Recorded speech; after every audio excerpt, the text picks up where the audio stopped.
আসসালামু আলাইকুম। আজ সন্ধ্যায় জাতীয় স্টেডিয়ামে সন্ধ্যা 7টায় ভুটানের বিপক্ষে মাঠে নামতে যাচ্ছে বাংলাদেশ ফুটবল দল।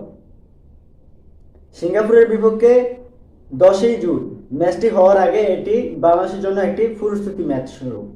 এটি বাংলাদেশের জন্য একটি প্রস্তুতি ম্যাচ। এখন প্রশ্ন হচ্ছে, কোচ হেভিয়ে ক্যাব্রেরা এই ম্যাচে ভুটানের বিপক্ষে বাংলাদেশ দল কি সেরা একাদশ নিয়ে মাঠে নামবে কিনা, কোচ হেভিয়ে ক্যাব্রেরা সেরা একাদশ মাঠে নামাবে কিনা। আমার কাছে মনে হয় সেরা একাদশ নিয়ে ভুটানের বিপক্ষে মাঠে নামা উচিত। ভুটান দুর্বল প্রতিপক্ষ হলেও সেরা একাদশ নিয়ে খেলা উচিত ভুটানের বিপক্ষে। কারণ জাতীয় স্টেডিয়ামটা বর্তমানে বাংলাদেশ ফুটবল দলের যে স্কোয়াড ঘোষণা করছে ওই দলের অনেকের জন্যই নতুন। আবার যারা খেলছেন তারা দীর্ঘ 4 বছর আগে খেলছেন। মাঠ নিয়ে তেমন কোনো ধারণা কারোই নেই।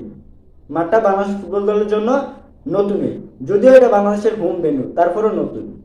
তো সেই জায়গায় সিঙ্গাপুর ম্যাচের জন্য ভালো প্রস্তুতির জন্য এই ম্যাচে ভুটানের বিপক্ষে ম্যাচে সেরা একাদশ নিয়ে খেলা উচিত।